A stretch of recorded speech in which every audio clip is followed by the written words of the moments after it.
મહેસાણામાં આંગણવાડી બહેનોએ કલેક્ટર કચેરીનો ઘેરાવ કર્યો છે. ત્યારબાદ કલેક્ટર કચેરી ખાતે આવેદન પાઠવવામાં આવ્યું હતું. આંગણવાડી બહેનોએ સરકારી તેમજ રાજકીય સભાઓમાં લાગતી ભીડ બાબતે ઉઘાડી કરી છે, ત્યારે તેને પોલ પણ ખોલી દીધી છે. ત્યારે ફરજિયાત ડ્રેસ બદલીને બેસવાનું અને સાથે બીજા 4 કે 5ને લઈને આવવાનું અને ન આવો તો પગાર કાપવાની આપી રહ્યા હતા ધમકી. મહેસાણા ખાતે આવેલા બિલાડી બાગમાં 1000 થી 1500 જેટલી આંગણવાડી બહેનોએ જાહેર સભા યોજી હતી, જેમાં આંગણવાડી કાર્યકર અને તેડાગરની રાષ્ટ્રીય વ્યાપી હડતાલનો કાર્યક્રમ યોજાયો. હડતાલ કરવા બાબતે આંગણવાડી બહેનોના મુખ્ય મુદ્દા સુપ્રીમ કોર્ટના આદેશ મુજબ માનદ વતનથી દૂર કરી વેતન આપો અને સરકારી કર્મચારીનો દરજ્જો આપો, મુખ્ય સેવિકાઓમાં ભરતી આપો અને તેડાગરોને અભ્યાસ અને અનુભવના ધોરણે કાર્યકરમાં ભરતી આપો.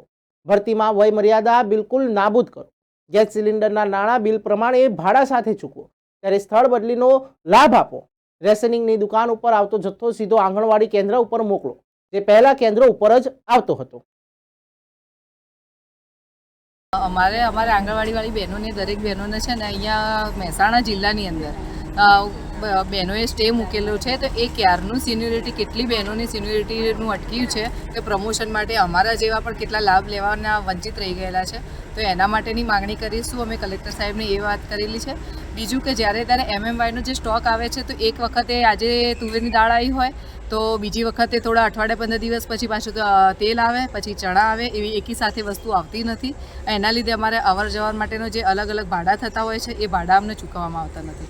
અને એના લીધે લાભાર્થીને પણ એવું થાય કે આ એક વસ્તુ આપે છે તો બીજી બધું વસ્તુ બહેનો છે અને આંગણવાડીવાળી બહેનો થઈ જતી હોય છે. એટલે લાભાર્થી આગળ પણ અમારી ખરાબ ઇમ્પ્રેશન પડે છે, એક વસ્તુ. અને બીજું કે જ્યારે ત્યારે અમે બોટલ પણ લાવવાની હોય છે, ગેસની બોટલ, એ પણ અમારા સ્વ ખર્ચે જ લાવવાની હોય છે કોઈ પણ વસ્તુ. અને અમે જ્યારે અમે રજૂઆત કરીએ છીએ કે કોઈ પણ મિટિંગોમાં અમને બોલાવો, આ તે એના ભાડા અમને ચૂકવવામાં આવતા નથી, તો તમે અમને ભાડા ચૂકવવામાં આવે એ અમે એવી રજૂઆત કરીએ છીએ. તો જ્યારે ત્યારે કે તમે જ્યારે ત્યારે કેટલું સાચું કરો છો, આમ છે તેમ છે, એવી બધી ધમકી આપી અને પગાર કાપવાની પણ અમુક વખતે એવી વાત ચર્ચાઓ હોય છે. સરકારી જાહેર સભાઓમાં જે લઈ જવામાં તે બાબતે શું કહેવા માંગશો? હા, સરકારી સભાઓ જ્યારે ત્યારે જે તે પણ કોઈ પણ સરકાર હોય એ વખતે જ્યારે ત્યારે બધી સરકારના પ્રોગ્રામો થતા હોય તો એ લોકોને એની વધારે પબ્લિક દેખાડવા માટે આંગણવાડી કાર્યકર બહેનોને બિન યુનિફોર્મમાં બસો મૂકી દઈશું, તમારે આવવાનું જ છે, તમારા લાભાર્થીઓને પણ લઈને આવવાનું છે. એની અંદર લાભાર્થીઓમાં તો અમારા જોડે આખા ગામના લાભાર્થીઓ અમારા જોડે જ હોય છે. એટલે અમારે એ લોકો લાભાર્થીઓને કહેવાનું હોય છે ને કે તમે ચલો, અને અમારે બિન યુનિફોર્મમાં અમને બોલાવવામાં આવે છે. અને જો કદાચ અમે એમ કહીએ કે અમે નહીં આવી શકીએ તો એમાં પગાર કાપવાની પણ ધમકી એમાં પણ મળતી હોય છે. આજે ભારતભરમાં રાષ્ટ્રવ્યાપી હડતાલના સમર્થન અને આંગણવાડીના જે લોકલ પ્રશ્નો અને મેઇન પ્રશ્ન જે છે એ રજૂઆત કરવા માટે જે મુખ્યમંત્રીશ્રીને અમે લેટર લખ્યો છે એ કલેક્ટર થ્રુ આજે અપાયા છીએ કલેક્ટર કચેરીએ. આજે અમારા પ્રશ્નો તો ખાસ એ છે કે અમે માનદ વેતન, આંગણવાડીની બહેનો કેટલા વર્ષોથી માનદ વેતનમાં છે. અમારો માનદ વેતન શબ્દ સુપ્રીમ કોર્ટે પણ કહ્યું છે કે માનદ શબ્દ કાઢી નાખો તો માનદ વેતન દૂર કરે એવી સરકાર પાસે અપેક્ષા રાખીએ છીએ. અને અમારી લઘુત્તમ વેતન 26,000 બહેનોને આપે. બીજું એ છે કે અમારી બહેનોને જે શોષણ નાના પ્રશ્નોમાં, જે ગેસ સિલિન્ડર આજે બજારમાં 1200 રૂપિયા, મતલબ તમે બિલ આપો છો 1100-1200 રૂપિયાનું, જ્યારે આંગણવાડીની બહેનને ચૂકવાય છે 400 રૂપિયા. બજારમાં ભાવ તુવર દાળનો, ચણાનો, આ બધો ભાવ, બજાર ભાવ જે ઊંચો હોય છે, સરકારે એનો નક્કી કર્યો રેશિયો, એ રેશિયા પ્રમાણે અમારા બિલ મૂકવાનું, એમાં પણ અમારી આંગણવાડી બહેનોને લોસ જાય છે.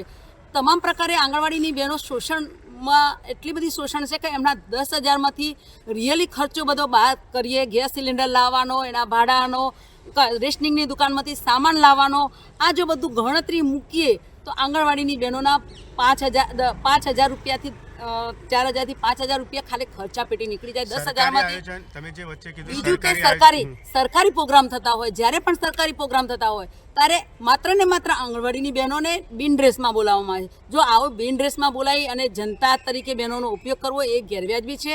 આ બાબતે કુપોષણ વધે, બાળકો, આંગણવાડીની બેન બહાર જતી રહે તો તેડાગર એટલી જે જવાબદારી આવે એટલી પૂરી નિભાવી પણ ના શકે તો બાળકોને કદાચ નાસ્તો ના આપે. આ રીતે ઘણી વખતે બાળકોના માટે ભોગે આંગણવાડીની બહેનોનો જે ઉપયોગ કરવામાં આવે છે એ ઉપયોગ કરવાનો બંધ કરે.